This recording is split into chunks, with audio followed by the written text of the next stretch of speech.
మంచికో చెడుకో జరుగుతుంది. సరే మనం ఒక రాజీకి అయితే వచ్చాం, ఆవిడ మాట్లాడే దాంట్లో పాయింట్ ఉంది కానీ ఆవిడకి అయ్యాలతనంలో మాట్లాడుతుంది అనేది ఓకే ఓకే ఓకే ఓకే.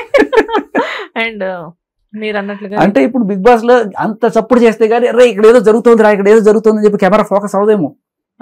ఎందుకంటే చాలా సార్లు నేను వేసిన జోకులు కొన్ని వందలు కాదు వేల జోకుల్లో ఎక్కడ కొట్టుకుపోయి తెలియదు, మహా అయితే బయటకు 100 జోకులు వచ్చి ఉంటాయేమో. అరే ఇవన్నీ ఏమైపోయారా అని చెప్పి బాధ వేస్తుంది నాకు. మేబీ చాలా కూల్గా సటిల్ గా వేసుకుని కనబడవు. బిగ్ బాస్ గట్టిగా అరిచి నడిచామనుకో అక్కడ ఎడిటర్స్ అందరూ ఉంటారు కదా, ఇక్కడ ఏదో జరుగుతుంది రండి రండి రండి అని చెప్పి ఫోకస్ అనగానే అది రికార్డ్ అవుతుంది. ఓకే, అందుకని అలా అరవాలేము ప్రతిసారి. అండ్ రీతు చౌదరి యాక్చువల్ గా నిజంగానే అన్హెల్దీ బాండ్స్ మెయింటైన్ చేస్తుంది అంటారా? మీరేమనిపిస్తుంది మీకు? అది ఇప్పుడు జనాలందరూ కూడా అలాగే అనుకుంటున్నారు, దాంట్లో పెద్ద అయితే ఇదేం లేదు. అండ్ బిగ్ బాస్ అయితే చెప్పడం ఇలాంటివి చేయమని.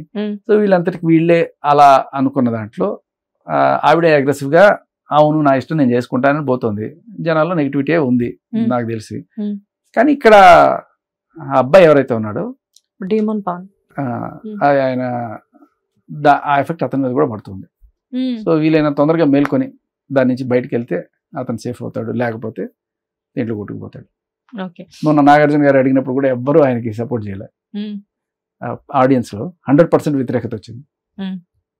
ఆవిడేమో నాగేం నేను ఆడుకుంటాను అంటే ఉన్న నాలుగు బాండింగ్ తక్కువ ఒక రోజున వదిలేసి అలా అయిపోతుంది కదా. అది కరెక్ట్ కాదు కదా, గేమ్ ఆడే స్ట్రాటజీ అది కాదు కదా. అండ్ నెక్స్ట్ వచ్చేసేసి సంజన గారు మంచి యాక్టర్.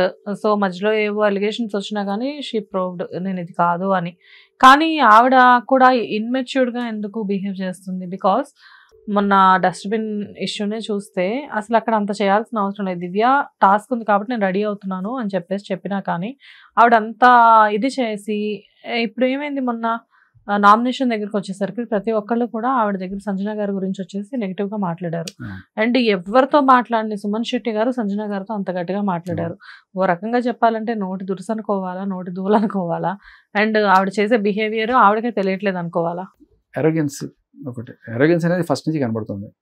ఎందుకంటే ఇది ఇప్పుడు చెప్తుంది కదా మీరు, అప్పుడు బాత్రూమ్ ఇష్యూ కూడా ఇది షాంపూ ఇక్కడ పెట్టకండి అంటే లేదు నేను ఇక్కడ పెడతా ఏం చేస్తారు, నేను ఇక్కడ పెడతా ఏం చేస్తారు అని చెప్పి. సో ఐఎమ్ అడమెంట్ అనే విషయం ఆవిడ తగ్గేదేలే అనే కోణంలో ఆవిడ వెళ్తుంది. ఏదో ఒకటి అలా చేయకపోతే బిగ్ బాస్ కంట్లో పడవు కదా. ఫుటేజ్ కావాలన్నా లేకపోతే ఏదైనా కానీ చెడ్డ అవ్వాలి కొన్నిసార్లు. బట్ బేసిక్ గా మనం అదే అనుకోండి ఇంకా ఈజీ. ఇక్కడ ఎవరు స్క్రిప్ట్ వాళ్ళు రాసుకుంటున్నారు, అయితే ఆవిడ రాసుకుంటుందని నేను అనుకున్నా. ఆవిడ అంతే అనుకుంటున్నాను నేను. ఆవిడ మెంటాలిటీ అది ఎరోగెన్స్ బై బిల్ట్ ఇన్ ఆవిడ మెంటాలిటీ ఏమో అనిపిస్తుంది. అది అయితే మాత్రం ఇన్నాళ్ళు సర్వ్ అవ్వడమే గొప్ప విషయం నా దృష్టిలో. నాకు అసలు ఇవంతటికన్నా నచ్చని విషయం ఏంటంటే ఆవిడ ఒక బిడ్డ తల్లి. 5 నెలలు 6 నెలలు ఆ బిడ్డని వదిలేసి నువ్వు బిగ్ బాస్కి ఎందుకమ్మా? అంతకన్నా ఎక్కువ బిగ్ బాస్ బిడ్డ కన్నా. నాకు అది చిన్న బేబీ కదా, పాలు తాగాల్సిన వయసులో ఉన్న బేబీని నువ్వు వదిలేసి ఇక్కడికి వచ్చేస్తే సరే నాకు సంబంధం లేదు. వాళ్ళకి ఏమున్నాయో మనకు తెలియదు కదా సార్. ఫినాన్షియల్ ప్రాబ్లమ్స్ ఉండొచ్చు, ఇంకోటి ఉండొచ్చు కదా, మనకు తెలీదు. బట్ బేబీ అయితే ఉందని తెలుసు నాకు. బేబీకి తల్లి అయితే అవసరం అనేది ప్రపంచం మొత్తం గుర్తించే సత్యం. ఎక్కడ ఏ హాస్పిటల్లోకి పోయినా కూడా తల్లిపాలే పట్టండి, పిల్లలకి తల్లిపాలే పట్టండి, డబ్బా పాల అని జోకులు కూడా వేసుకునే రోజులు ఉన్నాయి. సో అది మేబీ నెక్స్ట్ సీజన్ కూర్చుండొచ్చు ఆవిడ. కానీ బిగ్ బాసా బిడ్డ అని డిసైడ్ చేసుకోవాల్సినప్పుడు బిగ్ బాస్ అని డిసైడ్ చేసుకుంటే నాకు అది ఎందుకో నచ్చలా. Sir Bharani garu already eliminate అయ్యారు లాస్ట్ టైం. అప్పుడు ఏంటంటే ఈ బాండింగ్స్ పెట్టుకోవడం వల్ల అని ప్రతి ఒక్కళ్ళు కామెంట్ చేశారు.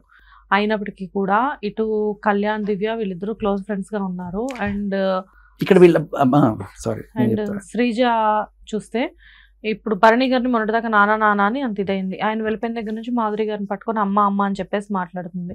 సో హెల్దీ బాండింగ్స్ అంటున్నారు కానీ ఇక్కడ ఈ బాండింగ్స్ అంతా అంత ప్యూర్ గా లేవు అని చెప్పేసి మాకు అనిపిస్తుంది. ప్యూర్ గా ఉన్నా లేకపోయినా బిగ్ బాస్ లో బాండింగ్స్ పెట్టుకోవడం కూడా కదా ఏర్పడతాయి మన నిజంగానే. ఎలా అంటే మీకు ఇన్ని రోజులు గడిచే కొద్దీ ఒక తెలియని హోమ్ సిక్ వస్తుంది. అది ఎవ్వరికి అర్థం కాదు, బిగ్ బాస్ లో ఉన్న వాళ్ళకి అర్థం అవుతుంది. ఎలా ఉంటుందంటే అసలు ఏ రకమైన ఇది ఉండకుండా నిన్ను ఒక్కడిని అక్కడ పడేస్తే ఎవరికో ఒకరికి నీ బాధలు చెప్పుకోవడానికో ఒకళ్ళు కావాల్సి వస్తుంది, లేకపోతే నువ్వు ఉండలేవు. మనిషి అనేవాడు ఇంపాసిబుల్ ఉండడం అట్లా. సో ఆ కోణంలో జనరల్గా ఆల్రెడీ కొంత పరిచయాలు ఉన్న వాళ్ళు, లేకపోతే ఏదో రకమైన జైలైన వాళ్ళు అట్లా గుంపులుగా ఇది అవుతూ ఉంటారు. ఏం లేని ఒంటికేసి సొంటి గుంపులాగా 2-3 మిగిలిపోతారు. వీళ్ళు ఏం చేస్తారు, వీళ్ళు బాండింగ్లో అవుతుంటారు ఫైనల్గా. బాండింగ్ అంటే ఏం లేదు, జస్ట్ మన ఫ్రీక్వెన్సీకి తగ్గట్టుగా ఎవరైతే ఉంటారో వాళ్ళతో మనం మన ఏదో ఒకటి షేర్ చేసుకుంటూ ఉంటాం.